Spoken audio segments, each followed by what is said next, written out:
I'm Trisha at Juicebox Homeschool. Subscribe if you aren't already. I'm in the middle of reading a book called Eat That Frog with my teenage daughter, and that's all about productivity and time management. And it's perfect for the both of us to really just kind of review the way we do things and how can we improve our systems and processes to be more efficient with our time. And one of the early parts of the book talks about putting things on paper. I have been doing that for a long time, but I thought it would be kind of fun to share some goals and things that I write down. This is the work planner from Passionate Penny Pincher with the beautiful linen cover, and I write all my notes and things for work in here. And I just jotted down some of the goals I have for February. It could be very simple for you, like some of the goals you might think like that's a goal. You know, everyone has their strengths and weaknesses, and so I would love to hear yours if you resonate with any of mine, or if you have other goals that you want to share. I'd love to hear it in the comments. The first topic is Bible, and that is something that I'm always striving to be diligent with. It's a discipline like anything else that in some seasons it's easier and some seasons it's not. And I'm in a season right now where it's going really well. I don't know if it's because it's the new year and things are just kind of, you know, you're more motivated maybe to be in the Word. You're more motivated to be healthy in all ways. And that could be it. It could also be that I started a new Bible study. Anything fresh is always exciting for me. And I'm going through the New Testament with a study called Behold. Let me show you. So this is the study Behold. It's a 4-part series. This is just the first book right here. So this is volume 1, Matthew through Luke, and you would just read, let's say Matthew 8, for example, and then you would read this. It's just like a 1-page devotion that goes with it with some questions. I don't write in this book. It's just so beautiful. I just go through the questions in my mind, but I'll take notes more in my study Bible, which brings me to, I want to show you. So this is my Bible. This is Thrashed. It's a Bible I've had for years, and I think it's beautiful in that it shows what it's been through and what I've been through. And I had asked on Instagram, like, should I get this recovered, or what do you call it, like rebinded, I think, or like, you know, with a new cover. I've heard people could do that. It just seemed a little pricey to me. I wasn't able to find a really affordable option, and so I did end up getting, after years, a new Bible. And this is so pretty. It's from Hosanna Revival, and it's a study, like a journaling Bible, so there's space in the margins. So it is so weird to me to have such clean, crisp pages with no highlighting and note, to get a chance to go through and see pages that I've already highlighted in my other Bible, and to have so much space on the sides to write my notes has been motivating as well. Another thing I want to get back to when it comes to the Bible is reading together in our homeschool, me and the kids together. We used to do that all the time. This past year we started doing individual Bible studies, especially because my teenager was going through Confidence in Christ, which is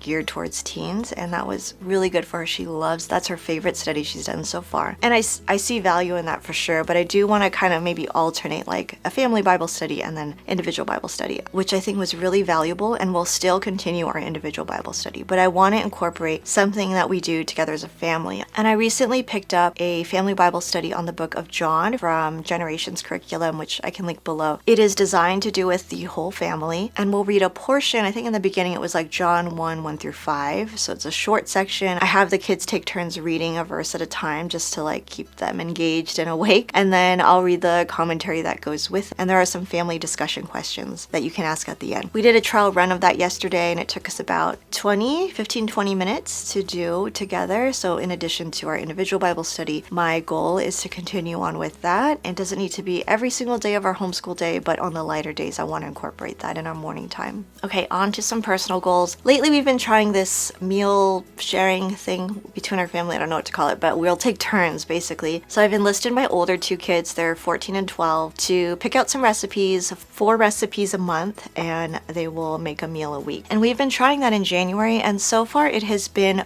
okay. And it's just okay right now because I think they picked recipes that were a little more advanced, a little more complicated and time consuming than they anticipated. So it's a learning curve. I think we're going to get better as the year progresses, as the months go on, that they will start to be more thoughtful and intentional about the recipes they choose. But it has been a lot easier in that I know Tuesday one meal will be taken care of, Friday one meal will be taken care of, and we all do breakfast on our own. So that just kind of helps spread out the load, take some pressure off as parents, and I'm really hopeful we are going to be continuing that into February. Another goal I have is to move more, and in the winter I've done a great job of falling off the wagon, and I'm looking forward to getting back into it. And Whitney from Brighter Day Press suggested a website, I think it's called Nourish Move Love, and I've been trialing some of the classes. It's all free, which is amazing. The one I was doing was 20 minutes a day, and it's doable. It's designed by a mom for moms. It's some strength training, some cardio. It kind of hits full body, and so I really think that that is doable. I do take classes here and there at my kids' dance studio. They offer some classes for parents, like while they're waiting. Sometimes I'll do it, sometimes not, depending how the day went. But having Nourish Move Love accessible, at home, doable, free, short enough to cater to a mom's lifestyle. I don't need to drive anywhere. It's just right there. So I am hoping that that is something that I'll continue on with throughout the month. Another thing I hope to tackle this month is I have a big box of curriculum and books. Some are duplicates, some are curriculum teacher manuals that we are done with, and I would love to pass that on. The thing is, I have a hard time giving it away to a general kind of donation center. I don't know, maybe you feel the same way, but because it's so homeschool specific, I have this hope that it's going to be given to another family, another mom that can make use of it. So I think I'm going to share some of those things on Instagram stories, but that just takes time. I need to pull it out, take photos, put those up, and so that will take some time, and that's a goal that I have, is to get rid of that box. And now on to homeschool goals. Oh, that's so hard to say.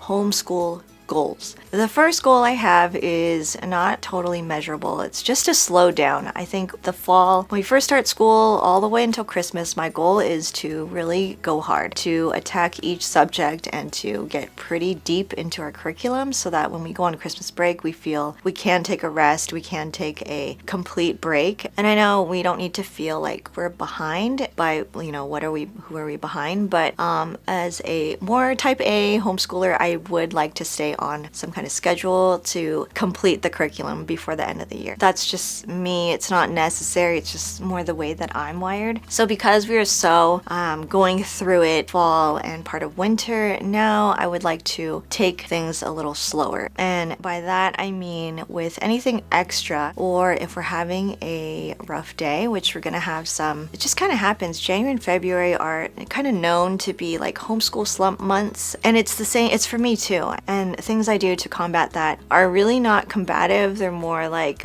embracing it and kind of accepting it. But with the years of going through this, 10 years of going through, January and February tend to be harder months for us. Our personal life picks up in a lot of ways with our extracurricular things, with church things, and with family life. And so I do purposefully schedule less in our homeschool in those months. And that is hard for me because I do love to pack it in. So my goal for February is to slow down. And again, that could be really easy for you, but for me, it takes some discipline to slow down and not overschedule our homeschool, but keep it light, keep it open, knowing that there's a lot of other things outside of homeschool life that is happening in those months. And my last goal for February in our homeschool is to have a rough idea of our curriculum plans for 2024, 2025. I already kind of have a slight, very, very rough outline of what we want to do. I want to get that down into a better rough draft. It just helps me in a lot of ways to have a plan laid down pretty early. It helps me with finding good deals, sales, used curriculum, and especially in the older years when your middle schooler or high schooler takes online classes, if you choose to do that. Those, especially when they're like live classes with a teacher, it's online, but it's like a live teacher, those fill up fast. If you want to dual enroll in a college, those fill up fast. And so the earlier you know what you want to take, it just is much better. So a curriculum goal in February is to have a rough draft of 2024-2025 plans. So those are my goals for February. Lord willing, I will share a video at the end of February to update you on how this went. I think this is good for my accountability. I'll leave another video up here that might be of interest to you. Thanks for being here, and I'll see you in the next video.